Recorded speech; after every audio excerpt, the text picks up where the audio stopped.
Sveiki visi, šiandien servise 007 turim dar vieną sumontuotą Jeep Grand Cherokee automobilį. Facebook mūsų paskyroje tikrai jau turbūt matėt ne vieną tiek foto, tiek video reportažą. Vėlgi, jeigu yra tokių, kurie žiūri šį video pirmą kartą, tai tiek mūsų Facebook paskyroje, tiek YouTube kanale be abejonės yra pilna tų video ir ne tik šio Jeepo, bet ir kitų automobilių, taip kad jeigu įdomu, pasismalsaukit, pasiekit ir tikrai matysit visas naujienas.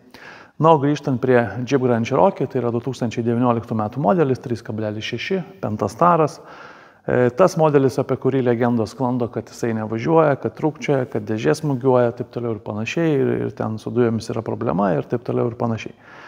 Tai tų problemų tikrai būna, jų esam ne vieną sutvarkę, bet reikia paminėti, kad iš tikrųjų šie automobiliai puikiai važiuoja dujomis, bet su sąlyga, kad tinkami meistrai ir tinkama sistema sumontuoja. Dažniausiai tai yra ne pačios sistemos, iš principo kažkokie tai niuansai ir variantai, bet dažniausiai montuotojo kompetencijos stygius ir tam tikrų taisyklių montavimo nesilaikymas. Tai žinant ir norint padaryti gerai, tai tikrai automobilis važiuoja puikiai. Mes automobilį ištestavome kelyje, be abejonės esam pasiruošę pilnai pravesti instruktažą klientui ir jį atiduoti. Tai labai trumpai apie pačią sistemą, kaip jau ir visada, pas mus yra sumontuota Landirenzo dujinė įranga, italų komplektas, patikimas, vieno gamintojo. Tikrai iš principo turbūt vienas patikimiausių komplektų šiai dienai rinkoje. Trumpai apie komponentus pabandau papasakot. Tai pats valdymo blokas, pačios smegenys Landirenzo Evo OBD yra sumontuotas štai čia, ant saugiklinės viršaus. Be abejonės prie saugiklinės mes be problemų prieinam, jeigu reikia atsijungiam, atsiverčiam, pasižiūrim, pasitraukiam, ką tik tai norim, tą darom. Kompiuteriu ieškom vietos ne tik patogios, kad būtų patogu prieiti, bet aliuminis korpusas taipogi turi aušintis. Tai čia ją tinkamai gražiai sudėti, kad jinai ir kitiem komponentam kiek įmanoma mažiau trukdytų ir tų laidų variklio skyriuje mes sumažintume iki minimumo. O taip yra todėl, kad benzino kompiuterį mes turim greta. Vadinasi, mūsų laidai iš karto lituojasi tiesiai prie jo ir mes neturim čia per visą variklio skyrių primėtyti tų laidų. Tai tikrai labai gera jam vieta. Dujinės įrangos saugiklis greta čia bus parodytas klientui. Tech apžiūros metu be abejonės reikia saugiklį tiek žinoti, tiek jo vietą žinoti ir kartais sugebėti parodyti. Skystos fazės filtras bei dujų vožtuvas pradidinto pralaidumo BFC yra sumontuotas taip, kad būtų nesunku prie jo prieiti.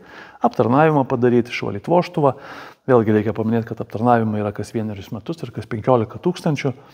Apie aptarnavimus gal padarysim kada kitą video, bet aptarnavimas nėra laukia pribėgimas ir filtro pakeitimas. Tai nėra aptarnavimas, arba tą aptarnavimą galite įsivaizduoti lygiai tokį patį, jeigu jūs pradarysit kieme variklio dangtį ir pasikeisit oro filtrą ir įsivaizduosit, kad automobilį žiemai pasiruošėt. Tai, jeigu taip yra galvojama ir tai yra normalu, tai prašau, be abejonės. Bet šiaip aptarnavimas yra daromas ir yra krūva punktų, kuriuos reikia padaryti ir jie yra Landirenzo knygelė labai gražiai aprašyti, taip kad galima labai pasiskaityti, ką ten reikia padaryti.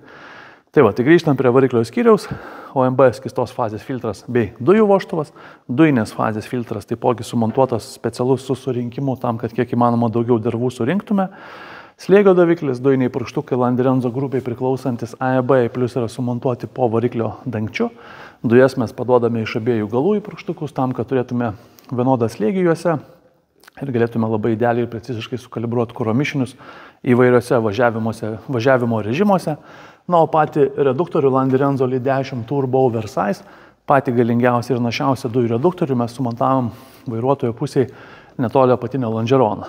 Todėl, kad čia yra truputį taip viskas sudėta, kad tiesiog patikimai ir saugiai to reduktoriaus nepavyko mums padėti, bet ten vėlgi ir nėra bloga vieta, truputėlį gal žemiau, ne visada galbūt bus patogu prie jo prieiti, bet tiesiog kito varianto protingesnio, kad jisai kiek įmanoma čia mažiau trukdytų kitiem komponentam, aptarnavimo darbam ir panašiai, jo vietos rasti nepavyko.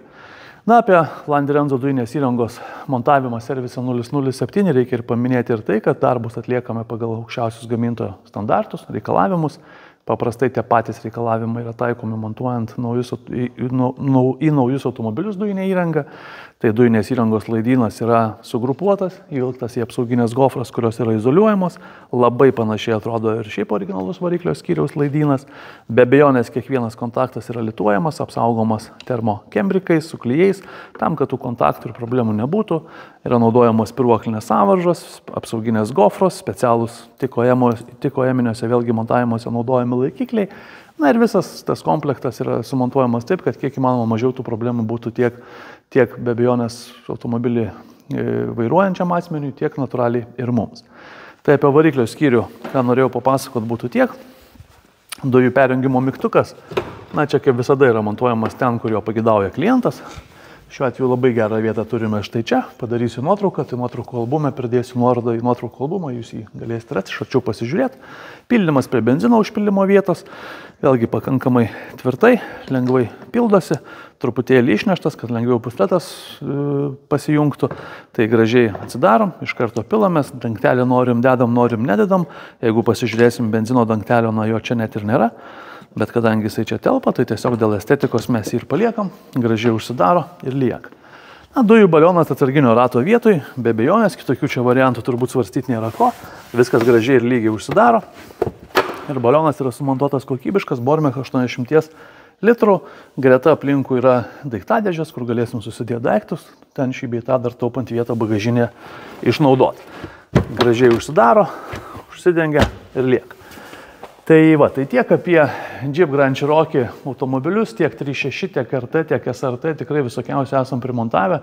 Galit pasižiūrėti ir 5.7, ir 6.4, ir 3.6, na, visa gama. Iš esmės ir be jokių problemų visi važiuoja, taip kad jeigu norėsit kokybiško variantų, kreipkitės, mielai padėsim. Ačiū.